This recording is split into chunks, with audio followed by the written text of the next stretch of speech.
അതപ്പതിച്ച വർഗങ്ങളായി പോയല്ലോ ഈ മനുഷ്യന്മാർ. ഹോസ്പിറ്റലിൽ നിന്ന് രോഗിക്ക് ശുശ്രൂഷിക്കാൻ വെച്ച പൈസ എടുത്തിട്ട് കള്ളം കട്ടുകൊണ്ടുപോയി. ഒന്ന് ആലോചിച്ച് നോക്കണം നിങ്ങൾ. ഹോസ്പിറ്റലിൽ എന്തെല്ലാം പ്രശ്നങ്ങൾ കാരണമാണ് ഒരു രോഗി അവിടെ അഡ്മിറ്റ് ആകണത്. നിങ്ങൾക്കറിയാലോ എത്രങ്ങാനും ആളുകൾ ഹോസ്പിറ്റലിൽ അഡ്മിറ്റ് ആയിട്ടുണ്ട്. നമ്മൾപ്പെട്ട ഒരുപാട് ആളുകൾ ഹോസ്പിറ്റലിൽ അഡ്മിറ്റ് ആയിട്ടില്ലേ, പല കാരണങ്ങൾ കൊണ്ടും. അവിടുത്തെ വിഷമങ്ങളും പ്രശ്നങ്ങളും സാമ്പത്തികമായിട്ടുള്ള ബുദ്ധിമുട്ട് എത്രത്തോളം ഉണ്ടാവും. ചിലപ്പോൾ ഈ ഒരു മോഷണം നടത്തുന്നത് 1-2 ലക്ഷം അതിന് കവർന്നു എന്ന് പറയുന്നുണ്ട്. അതിൻ്റെ ചെലവിലേക്ക് മാറ്റി വെക്കാൻ വെച്ചപ്പാടായിരിക്കും ഈ കള്ളം കൊണ്ടുപോയത്. പിന്നെ രോഗീൻ്റെ റൂമിൽ നിന്ന് ആരും ഇല്ലാത്ത സമയം എന്താ പൈസ എടുത്തിട്ട് പോകുന്ന രംഗമാണ് ഈ കാണുന്നത്.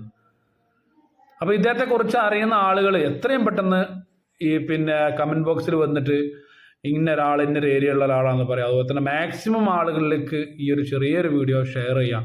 ഒരു പക്ഷേ നഷ്ടപ്പെട്ടത് നമുക്ക് വേണ്ടപ്പെട്ട ആളുകളായിരിക്കും, നമ്മുടെ ആണെന്നുള്ള കണ്ടീഷനിൽ വെച്ചിട്ട് ഇവരെ ഈ ആളുകളിലേക്ക് ഷെയർ ചെയ്തിട്ട് ഇദ്ദേഹത്തെ കണ്ടെത്തുകയാണ് വേണ്ടത്. നിയമത്തിന് മുമ്പിൽ കൊണ്ടുവരികയും വേണം.